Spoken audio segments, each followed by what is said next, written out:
News पथ में आगे दिखाते हैं मिशन गगनयान। इसरो ने गगनयान मिशन के लिए एक बड़ा कदम उठाया है। इसरो की ओर से पहला हवाई ड्रॉप टेस्ट पूरी तरह से सफल रहा, जिसमें पैराशूट की मदद से अंतरिक्ष यान की गति कम करने की तकनीक को आजमाया गया।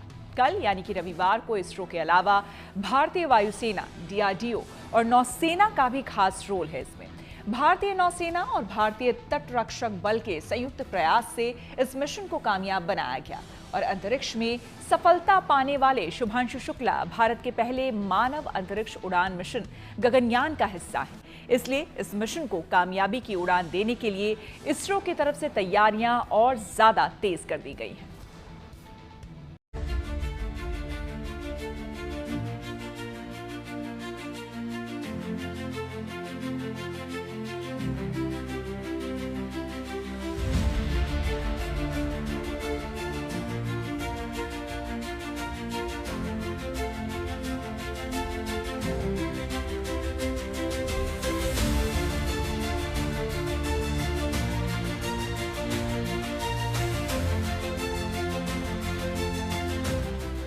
चंद्रयान और आदित्य एल मिशन की कामयाबी के बाद इसरो के मिशन गगनयान की तैयारी जोरों पर है। गगनयान देश का पहला मानव अंतरिक्ष उड़ान मिशन है, जिसके तहत 4 यात्रियों को अंतरिक्ष में भेजा जाएगा।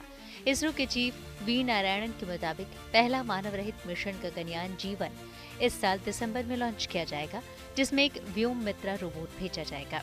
गगनयान मिशन 3 दिन का है। मिशन के लिए 400 किलोमीटर की पृथ्वी की निचली कक्षा पर मानव को अंतरिक्ष में भेजा जाएगा और फिर सुरक्षित पृथ्वी पर वापस लाया जाएगा।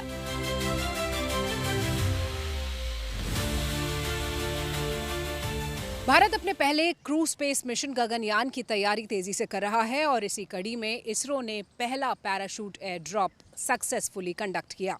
श्रीहरिकोटा के पास हुए इस पैराड्रॉप का मतलब ये है कि जब गगनयान भारत की ग्रेविटी में वापस लौटेगा स्पेस से, तो किस तरह से उसकी गति को मंद किया जाएगा, डिसेलरेट किया जाएगा, और उसी का अभ्यास यहाँ पर इसरो ने किया। ये एक इंटीग्रेटेड पैराड्रॉप था, यानी इसमें इसरो के अलावा कई दूसरी एजेंसियां शामिल थी, चाहे वो भारतीय नौसेना हो, भारतीय वायुसेना हो या फिर भारतीय कोस्ट गार्ड हो। ये सब मिलकर इस पैराड्रॉप में शामिल रहे और इसमें ये किया गया कि एक ऐसे संयंत्र को जो कि गगनयान की तरह था, उसको 4 किलोमीटर की दूरी से नीचे ड्रॉप किया गया और फिर इस पैराशूट को यहाँ पर एक्टिवेट किया गया, ताकि ये जो पैराड्रॉप था इसकी गति को कम किया जा सके। जब भी कोई अंतरिक्ष यात्री अंतरिक्ष से प्रवेश करता है भारत पृथ्वी की सीमा में, तो उसकी जो गति होती है उसको कंट्रोल करना, उसको नियंत्रित करना बेहद अहम होता है। और इस पैराड्रॉप का मकसद यही था कि किस तरह से अंतरिक्ष यान की गति को धरती की सीमा में जब लाया जाएगा, उसकी गति को कैसे नियंत्रित किया जाएगा। और ये जो पैराड्रॉप था वो बेहद सफल रहा। इसरो ने रविवार को पैराशूट आधारित डिसेलरेशन सिस्टम का प्रदर्शन किया। इसके तहत एयर ड्रॉप सिस्टम का सफल परीक्षण किया गया। ये परीक्षण इसरो, भारतीय वायुसेना, डीआरडीओ, भारतीय नौसेना और भारतीय तटरक्षक बल के संयुक्त प्रयास से सफलतापूर्वक पूरा हुआ। क्रू मॉड्यूल को चिनूक हेलीकॉप्टर से 4 किलोमीटर की ऊंचाई से गिराया गया। इस टेस्ट के जरिए ये जानने की कोशिश रही कि क्रू मॉड्यूल को लाने वाले पैराशूट समय पर खुल रहे हैं या नहीं। इसके साथ ही ये भी देखा गया कि ये सुरक्षित लैंडिंग कर पाता है या नहीं। इसरो ने इसकी तस्वीरें भी शेयर की हैं। लेकिन इन सभी कवायदों से पहले इसरो ये सुनिश्चित करना चाहता है कि इस मिशन में कोई कमी न रह जाए, इसलिए वो हर तरह का टेस्ट कर रहा है। इस मिशन का हिस्सा शुभांशु शुक्ला, प्रशांत बालकृष्णन नायर, अंगद प्रताप और अजीत कृष्णन होंगे। मुझे लगता है कि ये जो मिशन है ये हमारे देश के लिए एक बहुत बड़ी उपलब्धि है और बहुत सही समय पे ये एक मिशन हुआ है, क्योंकि हम भारत अपनी जर्नी पे है ह्यूमन स्पेस फ्लाइट मिशन की, मिशन गगनयान, भारतीय अंतरिक्ष स्टेशन और अंततः लैंडिंग ऑन मून। तो ये इस मिशन से जो कुछ भी हमें सीख प्राप्त हुई है, मुझे लगता है वो बहुत ही यूनिक है और बहुत ही क्रिटिकल है हमारे मिशन को एग्जीक्यूट करने के लिए। और अगले कुछ महीनों में, सालों में ये कोशिश रहेगी कि जो कुछ भी हमने सीखा है वो हम इफेक्टिवली अपने मिशन में उसको एम्प्लॉय कर पाएँ, उसका यूज़ कर पाएँ। हमें इसको इनेबल करना है और एक के बाद एक हमें ये मिशन एग्जीक्यूट करने हैं। बहुत ही जल्द हमें इंडियन सॉइल से इंडियन रॉकेट पे, एक इंडियन कैप्सूल में एक इंडियन को अंतरिक्ष में भेजना है। आने वाले वक्त में स्पेस एक बढ़ती हुई इकोनॉमी है, जो 2035 तक $1.8 ट्रिलियन यानी करीब 154 लाख करोड़ रुपए की हो जाएगी। इसलिए भारत का इसमें बने रहना जरूरी है। इस मिशन के बाद रूस, अमेरिका और चीन के बाद भारत स्पेस में इंसान भेजने वाला चौथा देश बन जाएगा। स्पेस के जरिए सोलर सिस्टम के कई दूसरे क्षेत्रों में रिसर्च का रास्ता खुलेगा। भारत को खुद का स्पेस स्टेशन बनाने के प्रोजेक्ट में मदद मिलेगी। रिसर्च और डेवलपमेंट के क्षेत्र में नए रोजगार बनेंगे। इसके अलावा निवेश बढ़ेगा, जिससे इकोनॉमी को बूस्ट मिलेगा। स्पेस इंडस्ट्री में काम कर रहे दूसरे देशों के साथ मिलकर काम करने का मौका मिलेगा।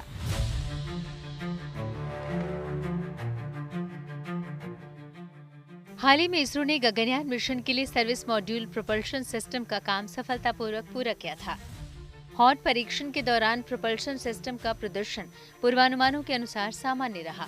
इसरो के मुताबिक गगनयान के सर्विस मॉड्यूल में एक खास सिस्टम लगाया गया है जो 2 तरह के ईंधन से चलता है। यह सिस्टम उस हिस्से को मदद करता है जो इंसानों को लेकर अंतरिक्ष में जाएगा।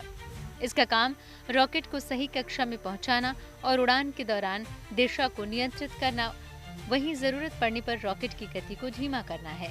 यही नहीं, अगर कोई गड़बड़ी हो जाए तो मिशन को बीच में रोककर अंतरिक्ष यात्रियों को सुरक्षित वापस लाना भी है। Human space mission inherently challenging होते हैं, ये आसान नहीं होते। बहुत सारी टेक्नोलॉजीज रियलाइज़ करनी पड़ती हैं। आप बेसिकली एक लाइफ को एक कैप्सूल में एक ऐसी जगह भेज रहे हैं जहाँ पे लाइफ एग्जिस्ट नहीं करनी चाहिए, पर हम इंजीनियरिंग के द्वारा वहाँ पे इन्वायरमेंट कंड्यूसिव बना रहे हैं कि वो लाइफ वहाँ एग्जिस्ट करे और थ्राइव करे। बहुत बड़ा चैलेंज है ये। तो इस चैलेंज को ओवरकम करने के लिए बहुत बड़ी इंजीनियरिंग टीम लगती है, बहुत बड़ा सपोर्ट लगता है, और मुझे लगता है रेसिपी पूरी तरह से तैयार है। बस अब हमें इन चीज़ों को एग्जीक्यूट करना है। साल के अंत तक गगनयान 1 मिशन लॉन्च होगा, जिसमें मानव रोबोट व्योममित्रा अंतरिक्ष की यात्रा करेगा। साल 2027 में भारत अपनी पहली मानवयुक्त अंतरिक्ष उड़ान का आयोजन करेगा। इसके बाद 2028 में चंद्रयान 4 शुक्र मिशन और 2035 तक भारत अंतरिक्ष स्टेशन की स्थापना की योजना है। वहीं 2040 तक एक भारतीय अंतरिक्ष यात्री को चंद्रमा पर भेजने का लक्ष्य भी रखा गया है। We are going to have a Chandrayaan 4 mission. We are going to have a Venus orbiter mission. We are going to have a space station called BAS. By 2035, India will have a space station on its own, and the first module will be lifted off by 2028. And he has given approval for a NGLV, next generation launcher. I would like to say by 2040, India will be, based on the direction of Prime Minister, we are going to land on the moon. The crewed mission will be on the moon, and we are going to bring back safely. Thereby, 2040, Indian space program will be in par with any other spacefaring nations in terms of launcher, in terms of human spaceflight program, in terms of application, in terms of satellite. Space mission Gaganyaan में करीब 20,000 करोड़ रुपए खर्च होने का अनुमान है। Gaganyaan mission के लिए इसरो ने लॉन्च व्हीकल तैयार कर लिया है। एस्ट्रोनॉट्स सिलेक्शन और ट्रेनिंग का काम पूरा हो चुका है। लॉन्चिंग के दौरान किसी अनहोनी की स्थिति में क्रू मॉड्यूल को रॉकेट से तुरंत अलग करने के लिए क्रू एस्केप सिस्टम तैयार किया जा चुका है। गगनयान के मानव रहित मिशन के लिए एक ह्यूमनॉइड रोबोट बनाया जा चुका है, जिसका नाम व्योममित्रा है। कुल मिलाकर धरती से बाहर दूर अंतरिक्ष में अनंत रहस्यों को खोजने की रेस में भारत तेज गति से अपने कदम आगे बढ़ा रहा है और उम्मीद है कि भविष्य में ये नई ऊंचाइयों को छुएगा। Bureau report, good news today.